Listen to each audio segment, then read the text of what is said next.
Hey everybody, welcome back. We are here with the well, I don't want to say too much here. I'm honored to have this man with me. He is my BITSA mentor. So I would not be the teacher I am today without him. He taught me everything I know. The one and only Mr. Johannsen is with us. Mr. Johannsen, for those of you, for those that don't know who you are, can you give us a little bit of your background, your story, getting to Walnut and where you're at right now? Well, I was such a good mentor to you that you don't teach anymore. So I don't know how well that worked out.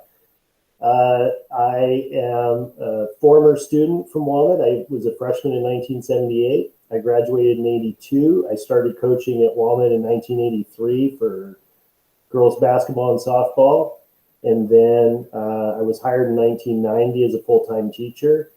And I've been there, that whole time. So we're looking at a very long tenured time at Walnut. I do the peer counseling program now, and then teach civics and life skills. So peer counseling, everybody has their own sort of opinion of what you guys do. You've done it for, I think, over 20 years now. And it wasn't until... A lot of people, their opinion is we don't do much. It wasn't until I moved next door to you that I realized just how much peer counseling does. So I know this is supposed to be tech, but can you give us a second and kind of tell everybody what peer counseling does, their purpose, and what you guys do? Well, the dominant thing that they do is just help other students. So when students are struggling on campus, the peer counselors are trained to go out and assist them. So they don't do that by giving advice. They're trained to be good listeners, to help kids work out their own problems, and really when their problems are serious, to direct them to the correct adult so that they can get the help they need. So when we switched over to distance learning back in March, what has that done to peer counseling? It's been brutal.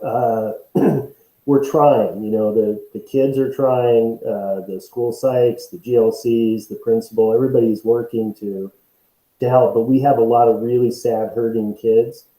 But the last thing those kids want to do at the end of a day of being online is sit online and talk to somebody about how much they hate being online. So we're having a difficult time getting them to show up to appointments. We get a lot of requests, and then the connection doesn't happen very well. So we've got a couple ideas for second semester to work on that and make it maybe more effective. But it's just going to be difficult because I don't think kids want to use this medium to talk about their problems. So when you talk about requests, how does that process work now that we're in distance learning? I know before it would be different. You could have a teacher refer or a GLC refer and you'd meet them in person. How's that working now in distance learning? Well, the website has a place that kids can click that takes them to getting help. And then from there, they're offered peer counseling as one of the options. So that's one way that we've been getting referrals. Sometimes teachers directly are worried about a kid, so they'll either tell the GLC or me, and we'll try to get help out to them. The GLCs have been great. They've been trying to check in with the kids that are really struggling. So they'll pop names up, that they think need assistance and need someone. Those are pretty much the main ways now that it happens. But I would say since we're doing distance learning, the teacher input has been less. I think early on, teachers were catching kids that were, maybe not doing so well and referring them to peer counseling, and that's kind of dried up. And I think part of that is just burnout on their part too. And it's difficult. We have more kids now with their cameras off. And I know that's a difficult thing because we're not really allowed to make them turn them on. And so at that point, I don't know how well how your kids are doing. It's difficult to get a read online anyway. But if you can't see the kids, I would think it's much, much more difficult to guess, what's going on. So I just think it's difficult for everybody all around. So in terms of technology, can you kind of talk about how the peer counselors kind of track what they're doing? Well, a lot of this is thanks to you. I was a little resistant to doing this because we're very conscious of confidentiality with what the kids talk to the peer counselors about, and we don't really want that out there, or anyone will be able to hack it or get to it or whatever. But you were able to find a secure way to set it up so that the kids have a link on their phone. We call it the peer counseling app, but basically it's just a Google form that they fill out that says, who they spoke to, when they spoke to them, and that's relayed to the attendance office. So normally when we're at school, maybe period 3, they would talk to somebody. It would immediately pop up for attendance, so they would know what kids were out of class and who they were with and what time, and so they wouldn't mark them absent. And then Mr. Code and I and Miss Liz, we get results from that, not only when they were out, who they were with, but also maybe what the general topic was that they were talking to them about. That can give the school psychs a heads up if maybe a serious issue is coming, and also allows us to sort of keep data on the kinds of things that kids are talking about or stressed about. And then that helps me design the course lectures that we do in class to make sure the kids are prepared to handle whatever those topics are. I don't know when the last time you looked at the data, but do you see, I know that in years past, you've sort of seen a pattern, like something has jumped out as the number one thing kids want to see. Do you see anything this year? Well, the data's smaller this year because we just have had trouble connecting with kids. But it seems like the majority is this sort of depression. Anxiety is almost always our highest thing the last 3 years. I know you probably noticed when you looked at the data too, that the anxiety is always up there. It's not trending up now. Depression is trending up. So we're having much more of the, I have no motivation. I don't want to get out of bed. I don't want to go to class. I don't want to turn on my camera. There's a lethargy and a depression that's kind of hit the, I guess malaise is the word, but it's kind of fallen over a lot of the kids. But that's one of the reasons it's so difficult to connect with them, because they just don't have the energy or the desire to click back on for, talking to somebody, which would be helpful, but I don't think they see that. So when we get back, whenever that is, I know we all have our little dates in our head. What do you think?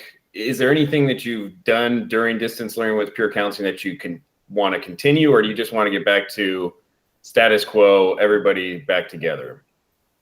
I think one of the things I've had to do, because a lot of, obviously, peer counseling, a lot of it's experiential, the training we do, and I can't really do that online. So I've fallen into discovering certain TED Talks or YouTube videos and using EdPuzzle to, make sure they're doing it and keeping up with it. I think that's something, though, that I've found a couple of those that are just outstanding, that I think are far better than them listening to me all the time. Because peer counseling essentially is lecture stuff, and then they do these experiences. So I think EdPuzzle is something I'm going to integrate for sure into the class so that they can, get different perspectives on a lot of the topics that I talk to them about. One more question about peer counseling, and we'll go to your other classes. What do you miss most about not having peer counselors on campus? I don't know. That list is so big. It's just not the same. And so I feel bad for these kids because the connections that they make with each other and that I make with them, you've seen it over the years. It's a deep connection. Like, we always really get to know each other in a way that I don't get to know other students, and I think they get to know Mr. Code, Miss Liz, and I in ways that most kids don't get to know the faculty. And that's just very, very difficult to replicate this way. So I think that's the thing I miss the most, the connection part. So you did mention earlier you do civics and life skills, brand new life skills. How's that going for you? You did civics for years. First year back doing life skills, all online now, no textbook. Kind of walk us through civics and life skills, what that's like and what you're using right now. Civics is, predominantly the same. I feel like the curriculum I'm covering is the same. I'm doing the same sorts of things. The lectures I'm handling a little different. The way I do it is I have the students copy the notes and then I go over them. And then there's little videos or sounds or something in there. I tried doing that early on and I noticed none of the kids were taking notes. So we've kind of gone to, I post the notes on Classroom and then go over them with them just, directly. And then I have them do an activity, a Google form kind of quiz on the notes just to make sure that I can check for understanding and see that they've gotten it. And then I've used EdPuzzle with civics too to cover some of the topics that normally we do an activity in class on it's just difficult to do online. So I have them watching videos of different topics related to civics. I think civics was a smooth transition though. Of all my classes, it's the one that slid over the best. They still have a textbook. They still have a lot of the worksheets and activity kind of things they can do sort of in pairs or on their own. Those flowed nicely to online, at least as nicely as I could have expected. Life skills has been really tough. It's the first time I've taught it in a long time. I revamped the syllabus to try to update it and make it more, modern and relevant to their lives. But without a textbook, without any worksheets to start with, or, in my head, I had all these activities that were similar to things I do in peer counseling I wanted to do with them, but that couldn't do. So the first semester here has just been really tough. I put a lot of time into preparing lessons, having, the right information available to them. And I would say if I graded their experience, I'd give it a C- the first semester. I don't know how they feel, but it has not been a great experience for me. I feel like I'm second semester, I'm already rethinking a lot of the things that we did, try to make it better. So civics, you said you were using EdPuzzle. You have a class set of Chromebooks. Congratulations. Could you see yourself using EdPuzzle still second semester when you get back? I would like to. You're assuming we're back second semester. That's fine. But I would like to. I think, and I have enough headphones, and I would just tell them they would have to have headphones. That's the only thing you have to worry about is the headphones thing. And I do want to say, if anybody uses iCivics, which I do use with civics, if you're playing the games, about half of the games are going bye-bye because Flash is going bye-bye. They've updated about half of them, so they're going to keep that half and work on it and updating a couple more. But a few of those have gone away for second semester, so I'm going to have to adjust a few things we did with that too. Okay, this kind of a side thing. iCivics, that's not the gerrymandering game. Has that been updated?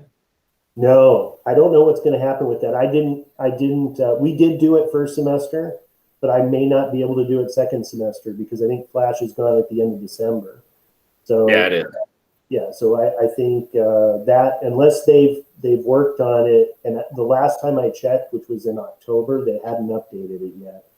Nice. But I noticed that iCivics put out a notice that they've updated about, I think 6 of their games, and they're working on 4 more that they hope to have updated. And there's 4 that they're just throwing away, that they're just going to let go. But hopefully the gerrymandering game gets rebooted. I think that's a good experience for kids. I like watching them stress over it, trying to figure out how to do it. All right. Let's kind of get you out of here with an easy question. Now, I was going to ask you, like, I've known you for a while now. I was going to say, who's your favorite? You want to know who my favorite neighbor has been? I was going to ask that, but I figured that was too. Joe Kuzik. That's easy. Who? Joe Kuzik. Oh, by far, it's not even close. All right. So, but I do have a question for you.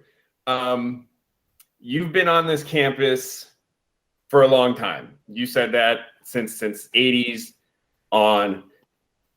I'd heard that you were quite the prankster, and I wasn't sure until you pranked me. Your peer counselors flipped everything upside down in my room, and you were an accomplice to that because you decided to let's go to lunch today. And so what is your favorite prank you've either been a part of or has happened at Walnut? So can I just pick three? Because it'd be really Sure. hard to just pick one. Go ahead. One of my favorite ones was when I was in high school, actually. We ran an imaginary person for class president, and they tied. So that was one of them. Another one that I was only slightly involved in and not really involved in, Mr. Farron, the ASB director, before Mr. Schultz, placed, I don't know, it was probably 10,000 ladybugs in one of the teacher's desk drawers. And so when she came to work, because the lights were on above her, when she opened her drawer, all the ladybugs flew up and it created like a locust looking situation. And she came running, screaming out of her room. That one was pretty funny too. But I think my favorite one is there was a teacher at Walnut who taught in the room that Dr. Sheldon teaches in now. His name was Jim Rita. And he came to work one day and his desk had all been moved to the side. There was like a thatched umbrella, some beach towels, and then a big swimming pool that was filled with water in the center of the room. That's one of my favorite pranks. I think that was a good one.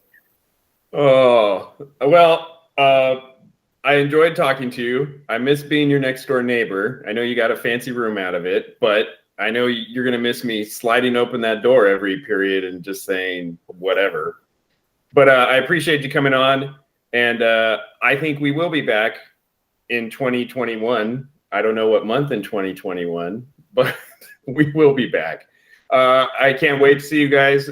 See you then, and thank you again for coming on.